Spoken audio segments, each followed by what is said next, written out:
From serving a total of 3 million customers per day to selling an average of 30 cups every second, one baked goods and coffee chain company totally revolutionized the franchise concept from being something to a respectable business concept. This company is Dunkin Donuts.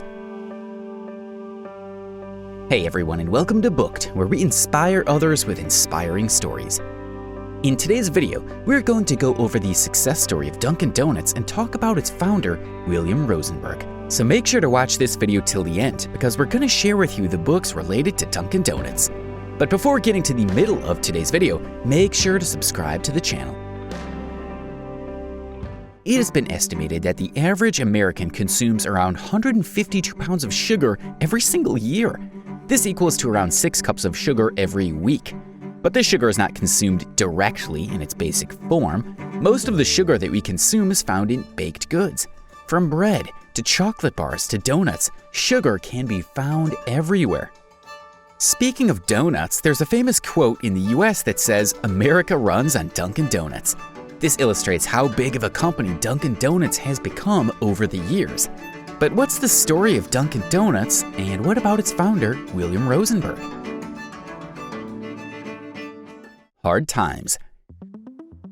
William Rosenberg was not your typical American child who would study in the morning and come back later on to play baseball with his dad. His childhood was indeed a harsh one. From a very young age, William had to work numerous jobs, such as delivering groceries, sorting mail, and even shining shoes, since the family was going through some hard times. Not only that, but William was born in 1916. This meant that he was fully aware when the Great Depression hit the US. The hardships pushed William to drop out of school at the 8th grade so that he could support the family. After dropping out of school, William worked as a telegram delivery boy and then went to work for the ice cream company Simcoe.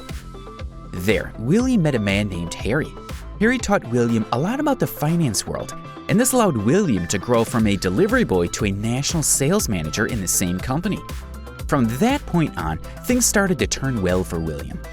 Or at least that was the case until he received news that he had to join the Second World War unless he gets an essential job. So William joined a nearby shipyard, which allowed him to get a job there.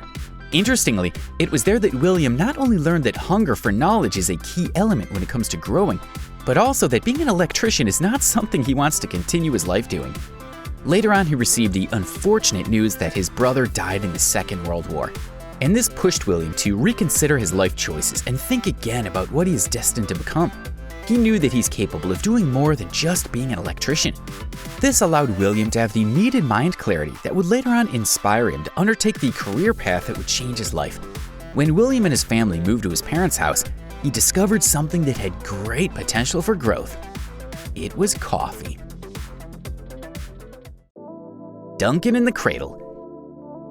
Dunkin Donuts did not explode directly when William knew that coffee would be his key to success.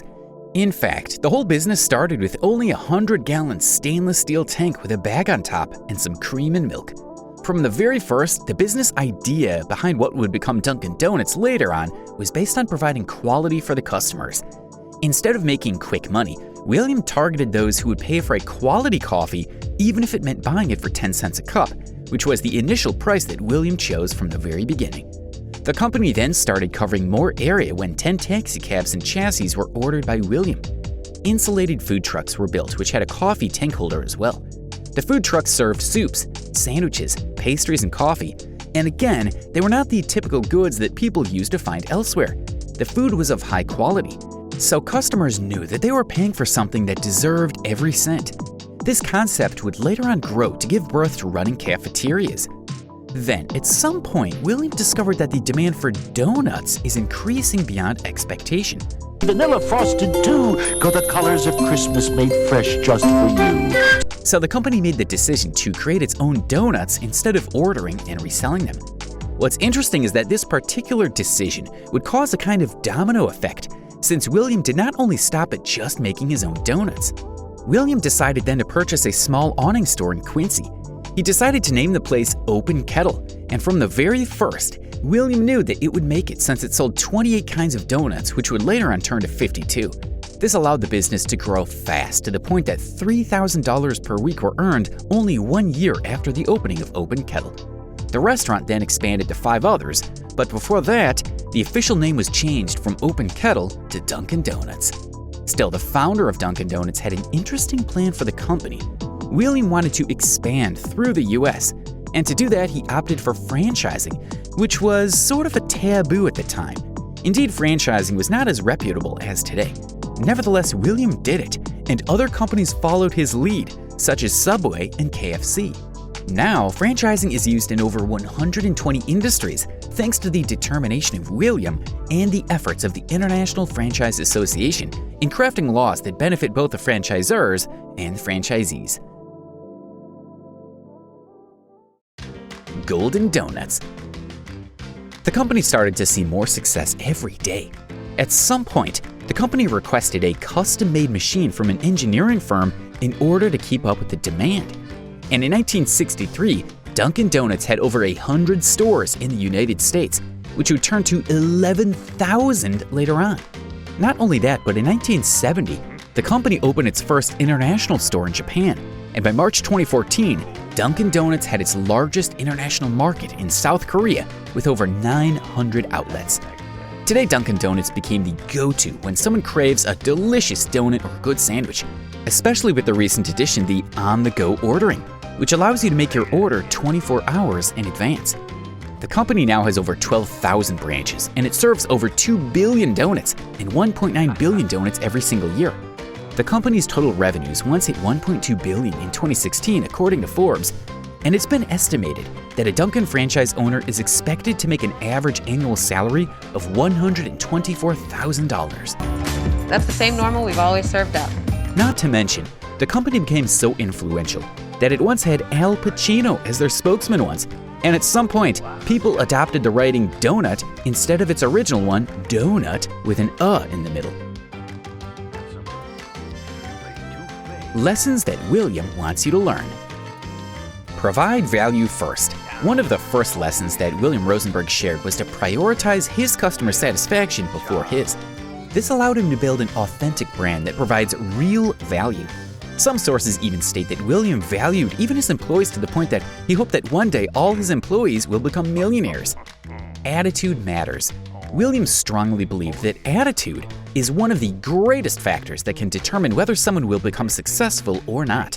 It's more about the way you react to a certain situation that determines its outcome, and this can be clearly seen to the way he reacted to the different problems he faced along his journey, like the death of his brother in the Second World War. Life will test you, that's a promise, William once said. Formal education is not everything. Although William was an 8th grade dropout, he proved to the world that formal education is not everything when it comes to becoming a successful leader. William stated that success has more to do with your hunger for achievement and the way you interact with the people that you meet in your life. Book recommendations. Being a successful person is not only about how hard you work, but it's also related to your mindset and the quality of education that you've received. And what follows is a list of books that aspiring entrepreneurs should read if they ever wanted to climb the ladder of success, just as William did. Around the Corner to Around the World: A Dozen Lessons I Learned Running Dunkin' Donuts by Robert Rosenberg.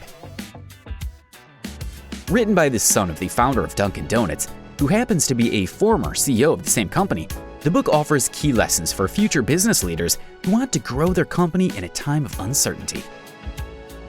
Time to Make the Donuts by William Rosenberg. In Time to Make the Donuts, William narrates his journey in an attractive and humorous way, while teaching at the same time the principles that he worked with and the lessons that he learned on his path. This book is a must-read for anyone who thrives to become a successful person. The Challenge Culture: Why the Most Successful Organizations Run on Pushback by Nigel Travis. This book is for everyone who is afraid of what the future holds for them. It teaches you how to deal with challenges, how to ensure a bright future, and how to achieve better results. Written by the non-executive chairman of Dunkin' Brands Group, Inc., this book is a true must-have. Dunkin' Donuts' story taught us a lot about believing in our dreams, perseverance, and having the needed stamina to keep on going. And the lessons shared by Rosenberg taught us that proper education is not limited to school. The more you live, the more you'll learn.